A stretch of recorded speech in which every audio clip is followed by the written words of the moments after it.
দশম শ্ৰেণীৰ সকলো ছাত্ৰ ছাত্ৰীলৈ মই মোৰ মৰম নিবেদন কৰিছোঁ। আজি তোমালোকৰ বাবে মই পৰিসংখ্যা পাঠটি আগবঢ়াইছোঁ।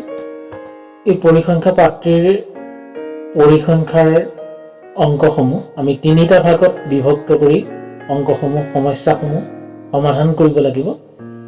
এই তিনিটা ভাগ হৈছে মাধ্য, মধ্যমা আৰু বহুলক, অৰ্থাৎ মিন, মিডিয়াম আৰু মুড। গতিকে আমি প্ৰথমতে মাধ্যৰ বিষয়ে আলোচনা কৰিম আজি এই পাঠটোত। ইতিমধ্যে আমি নৱম শ্ৰেণীত মাধ্যৰ বিষয়ে যথেষ্ট আলোচনা কৰা হৈছে, অৰ্থাৎ আৰম্ভণিটো কৰা হৈছে। ইয়াত আমি মাধ্যৰ প্ৰথম পৰ্যায়টো আলোচনা কৰিবলৈ আগবাঢ়িছোঁ। মাধ্য উলিয়াবলৈ হ'লে আমি সাধাৰণতে আগতে গড় উলিওৱা পদ্ধতিটো পাইছিলোঁ। গতিকে মাধ্য কেনেদৰে উলিওৱা হয় সেই নিয়মটো আমি প্ৰথমতে একেবাৰে সহজ পদ্ধতিৰে কেনেকৈ উলিয়াব পাৰিম, মাধ্যৰ তথ্যসমূহক আমি কেনেকৈ মাধ্য উলিয়াব পাৰিম সেই কথাখিনি মই তোমালোকক প্ৰথমতেই জনাব বিচাৰিছোঁ। এটা সাধাৰণ উদাহৰণ লৈছোঁ। আমি ধৰি লোৱা 4জন আমি ছাত্ৰ লৈছোঁ, ছাত্ৰ ছাত্ৰী লৈছোঁ। ছাত্ৰ ছাত্ৰী কেইজনৰ নাম হৈছে ধৰি লোৱা নয়ন, মেৰী, ৰতন আৰু নীলা। এই 4জন ছাত্ৰ। এই 4জন ছাত্ৰৰ তেওঁলোকে পৰীক্ষা এটাত পোৱা নম্বৰসমূহ এনেধৰণৰ আছিলে। ধৰি লোৱা গোট পৰীক্ষাত নয়নে 10 পালে, মেৰীয়ে 8, ৰতনে 6 পালে আৰু নীলাই 4 পালে। এতিয়া এই তথ্যখিনি আমি যদি মাধ্য উলিয়াবলৈ যাওঁ আমি কি কৰিব লাগিব? এই মাধ্যসমূহ সংখ্যাখিনি তথ্যখিনি প্ৰথমতে যোগ কৰিব লাগিব। অৰ্থাৎ 10 + 8 + 6 + 4 যোগ কৰি আমি যিহেতু 4জন ছাত্ৰ ছাত্ৰী আছিলে 4য়ে হৰণ কৰি দিব লাগিব। এতিয়া সেই সংখ্যাকেইটা যোগ কৰিলে 28 হয়, 28ক 4য়ে হৰণ কৰিলে হ'ব 7। অৰ্থাৎ এতিয়া আমি মাধ্য পালোঁ 7। এনেদৰে আমি একেবাৰে সহজ পদ্ধতিত আমি মাধ্য উলিয়াব পাৰিম। আমাক যদি তথ্য অলপ দিয়া থাকে তেনেহ'লে আমি সহজ পদ্ধতিত এনেদৰে মাধ্য উলিয়াব পাৰোঁ। আৰু এই তথ্যখিনি এতিয়া ধৰি লওঁ এটা আমি গাণিতিকভাৱে প্ৰকাশ কৰিবলৈ হ'লে মাধ্য কেনেকৈ উলিয়ায় তেনেহ'লে আমি এনেদৰে লিখিব পাৰিম যে ওপৰত থাকিব তাত মুঠ সংখ্যাটো, অৰ্থাৎ আটাইবোৰ পৰ্যবেক্ষণৰ সমষ্টি আৰু মুঠ পৰ্যবেক্ষণৰ সংখ্যাৰে হৰণ কৰি দিব লাগিব। মানে পৰ্যবেক্ষণৰ সংখ্যা 4টা। আমি 4জন ছাত্ৰৰ কথা কৈছিলোঁ যে এই 4জন ছাত্ৰৰ যি সংখ্যাকেইটা আছিলে, যিকেইটা নম্বৰ পাইছিলে তেওঁলোকক আমি 4জন আছিলে কাৰণে 4য়ে হৰণ কৰি দিছিলোঁ। এনেদৰে উলিয়াব পাৰি। ইয়াক আমি এটা গাণিতিক প্ৰকাশ, অৰ্থাৎ আমি এটা ফৰ্মুলা হিচাপে ব্যৱহাৰ কৰিছিলোঁ। ইয়াত n সংখ্যক যদি পদ থাকে বা n সংখ্যক যদি সংখ্যা থাকে, n সংখ্যক থাকে তথ্যটোত, তেনেহ'লে আমি তাক এনেৰে হৰণ কৰিব লাগিব। গতিকে এনেদৰে আমি গাণিতিক প্ৰকাশটো প্ৰকাশ কৰিব পাৰোঁ। এইটো আমি নৱম শ্ৰেণীত পাইছিলোঁ। ইয়াৰ পাছতে এতিয়া আমি দশম শ্ৰেণীক আমি কেনেধৰণে পাম সেই বিষয়ে আমি আলোচনা কৰিম। দশম শ্ৰেণীত আমি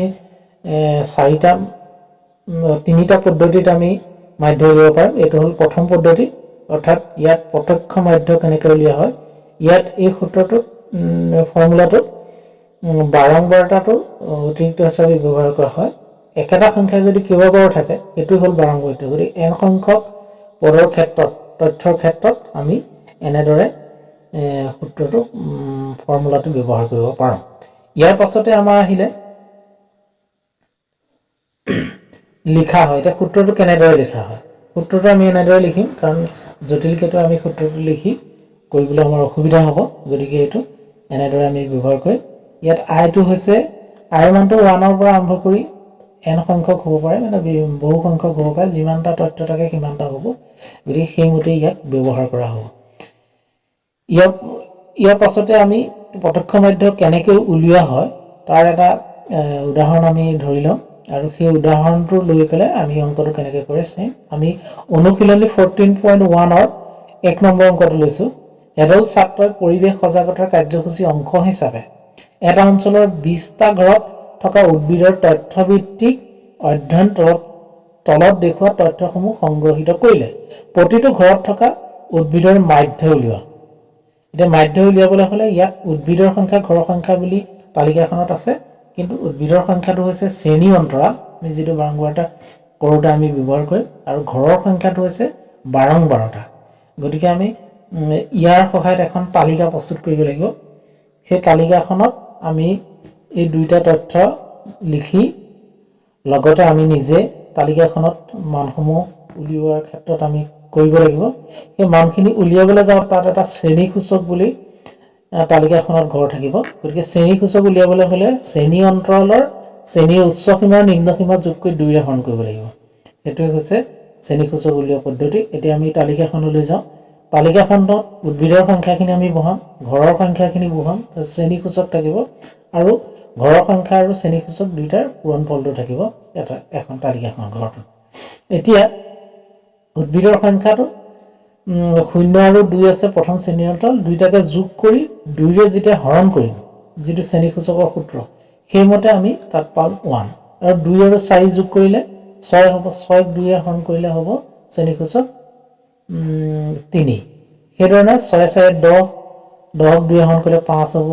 6 4 8 14 14 7 হ'ব ঠিক তেনেদৰে আমি শ্ৰেণী সূচকৰ তালিকাখনত ঘৰটো সম্পূৰ্ণ কৰিম একেধৰণে আমি এই ঘৰৰ সংখ্যা আৰু শ্ৰেণী সূচক দুইটাৰ ফিগাৰখিনি যিখিনি সংখ্যা আমি পাইছো সেই সংখ্যাখিনি পূৰণ কৰি দিলে আমি fi যিটো আমাৰ পূৰণফল সংখ্যাখিনি আমি সেই তালিকাখনৰ শেষৰ ঘৰটো আমি পূৰণ কৰিম এতিয়া আমি প্ৰথমতে ঘৰৰ সংখ্যাখিনি যোগ কৰিম অৰ্থাৎ বাৰংবাৰতাখিনি যোগ কৰিম তাৰ পিছত fi শেষৰ সংখ্যাখিনি আমি যোগ কৰি মুঠ সংখ্যাটো আমি উলিয়াম এতিয়া ঘৰৰ সংখ্যা 20 হ'ল আৰু এফালে আহিলে fi ৰ টোটালটো হ'ল 162 এতিয়া আমি ইয়াত মাধ্য সূত্ৰৰ সহায়ত মাধ্য সূত্ৰৰ ফৰ্মুলাটো ব্যৱহাৰ কৰি আমি ইয়াত প্ৰত্যক্ষ মাধ্য উলিয়াম মানে এইটো পদ্ধতিটো হৈছে প্ৰত্যক্ষ মাধ্য আমি পৰৱৰ্তী সময়ত বাকি কিটা মাধ্য আলোচনা কৰিম এতিয়া প্ৰথম পদ্ধতিটো যেতিয়া আমি আলোচনা কৰি আছো এইটো হৈছে প্ৰত্যক্ষ মাধ্য ইয়াত আমি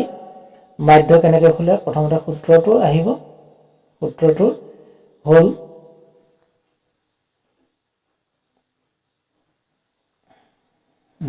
এই সূত্ৰটো এনেদৰে দেখুৱা হৈছে এটা আমি আগতে পাইছো গতিকে সূত্ৰটো পৰত হ'ল মুঠ সংখ্যাটো থাকিলে তলত বাৰংবাৰতাৰ মুঠ সংখ্যাটো থাকিলে গতিকে এইটো হিটোক আমি যোগ কৰি দিলো হৰণ কৰিলে 8.1 পাব 8.1 টোই এই প্ৰত্যক্ষ মাধ্যৰ উত্তৰ গতিকে এনেদৰে আমি উত্তৰসমূহ উলিয়াব পাৰিম আৰু সমাধানসমূহ কৰিব পাৰিম তোমালোকে নিশ্চয় কথাটো বুজি পাইছে কেনেকৈ প্ৰত্যক্ষ মাধ্য উলিওৱা হয় আৰু এটা অংক আমাৰ অনুশীলনী 3 নম্বৰ অনুশীলনীত আমি লৈছো এটো কাৰণে ইয়াত বাৰংবাৰতা এটা মিসিং হৈছে মানে হেৰুৱা মানে f ৰ মানটো উলিয়াব লাগিব ইয়াত f এটা সংখ্যা দিয়া আছে এই f টোৰ মানটো উলিয়াব লাগিব এটা অঞ্চলৰ শিশুসকলৰ দৈনিক পকেট খৰচৰ হেৰিখিনি দিয়া আছে মানখিনি হাত খৰচ গতিকে হেৰুৱা সংখ্যাটো ইয়াত মাধ্যটো দিয়া আছে গতিকে হেৰুৱা সংখ্যাটো আমি উলিয়াব লাগিব আমি তালিকাখন প্ৰথমতে চাই লওঁ তালিকাখনত আমি এনেদৰে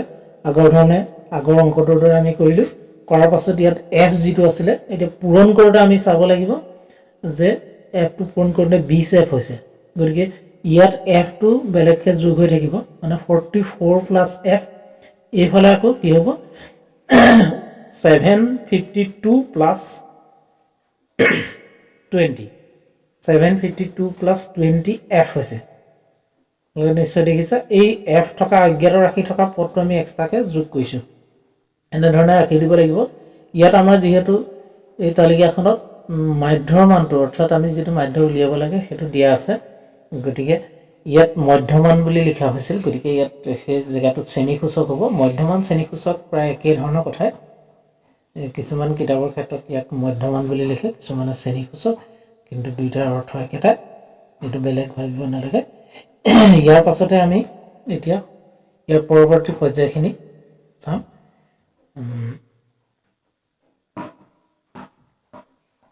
পৰৱৰ্তী পৰ্যায়ত আছে আমাৰ মাধ্য কেনেকৈ মাধ্য সূত্ৰটো আমি লিখিছো তাৰ পিছতে ইয়াত মাধ্যটো যেহেতু 18 দিয়া আছে সেইটো পাতিছো আৰু 752 20f by 44 f এটা আমি হৰণ কৰিছো হৰণ কিন্তু ইয়াত আমি কৰিব নোৱাৰো যেহেতু গতিকে পক্ষান্তৰ কৰি আমি তাক পূৰণ কৰিছো পূৰণ কৰি ইয়াত আমি f ৰ মানকিটা এফালে আনি যোগ বিয়োগ কৰিছো -2f -40 ওলাইছে এতিয়া মাইনাস গিটা কেনসেল গৈছে গতিকে 2f = 40 আছে f = 20 অৰ্থাৎ তালিকাখনত নথকা মানটো হ'ল 20 এনেদৰে আমি ইয়াৰ সমাধানসমূহ কৰিব পাৰোঁ এইটো হ'ল আমাৰ প্ৰথমটো পদ্ধতি মাধ্য উলিওৱাৰ এই প্ৰত্যক্ষ মাধ্য।